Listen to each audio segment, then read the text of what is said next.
зөв бичих. Одоо тэр болохоор өөрийнхөө нэрийг болон хажууд сууж байгаа хүүхдийнхаа нэрийг одоо бичиж чиглэж үзье. За тэгээд дараа нь болохоор одоо нөгөө сайн мураараа гарч ирээд тэгээд одоо цогтой хэрхэн бичснийг одоо бичиж үзүүлье. Тэгээд хэрвээ бичиж чадахгүй юм бол хэмээс бичиж болно. За тэгээд бичиж үзье. Тэгээд би болохоор жишээ аваад ингээд дараагийн хүүхдийн нэрийг бичиж үзүүлье.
Бээс харангуй би ариун шиг би нэмсэг тэгээд юм даа.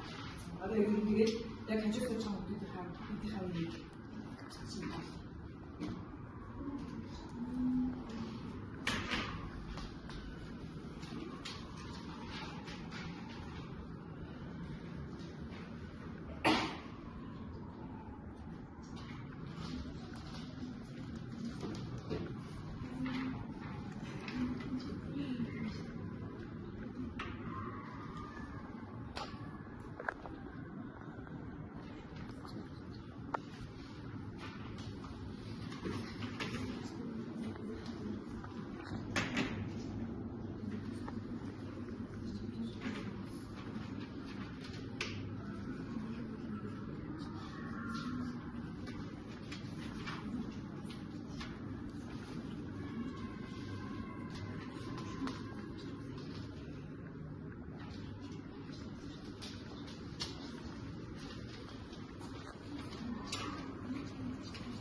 За одоо тэгвэл сайн дураараа гарч ирээд хажууд сууж байгаа өөр камерыг болон хажууд сууж байгаа камерыг бичиж.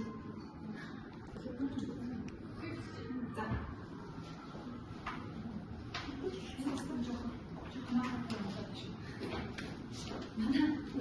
Үлцгийн нэрийг болохоор үнтэй дээр юм. Тэгэж үлцгийг хэсгийг нь киноор бичсэн чинь шууд нөгөө уртын үлцээ гэж шууд уртийтэй болоод тэнгүүдээ би кино угаасаа ингэдэг байхаа гэж бодсон чинь үлцээ 10 жилээс тэгждэг санаа. За нэгтэж миний нэр болохоор ингэж бичдэг гэж манай 10 жилийн багш бичиж өгч байсан. Сулбар тэнгүүдээ ингэж гэж зааж өгч байсан. Тэгээс соёлмагийн нэрийг болохоор бас ингэж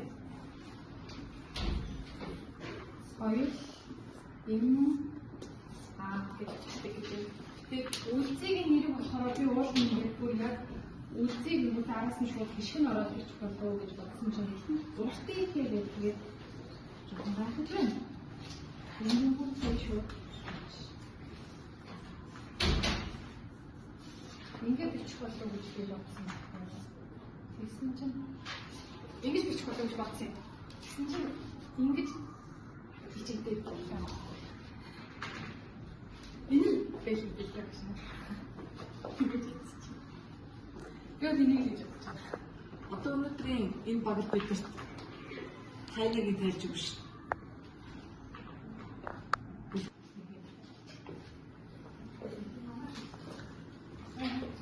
За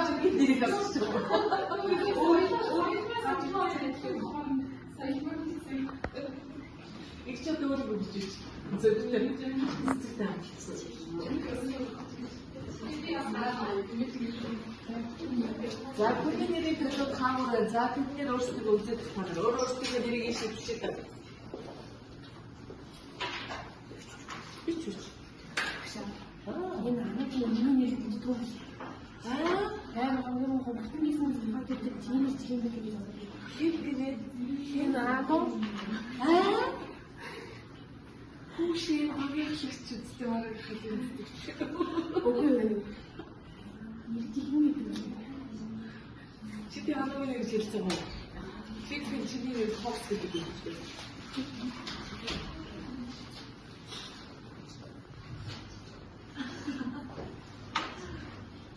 Дараагийн хичээлдээ би хэмбэ гэдэг толгойд болохоос тэгээ ялсан үнд ноноо айтаа болчихсон.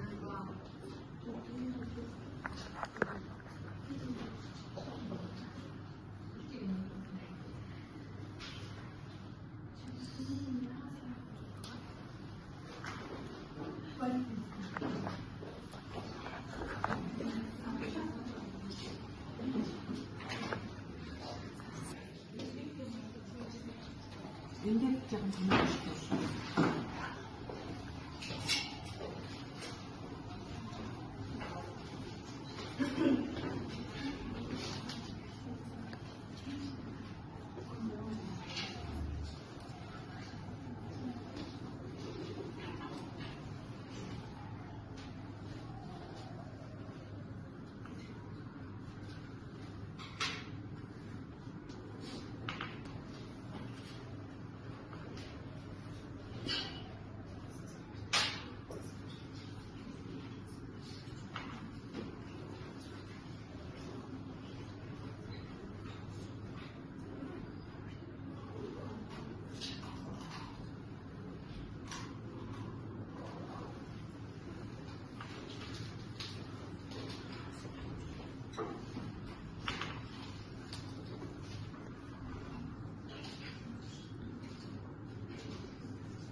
ихэр санаа.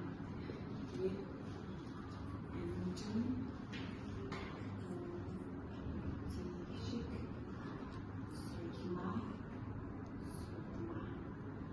шиг гэдэг нэрийг болохоор үлзий ийг хүчтэй учраас хоёр ийтэй бичих юм. Тэгжээ үлзий шиг гэдэг нь болно гэсэн. Тэгээд ганц үлзий бичих нь 3 гэсэн. Тэгээд зөв болох юм бол одоо хоёр ийтэй бичих юм үлзий гэдэг.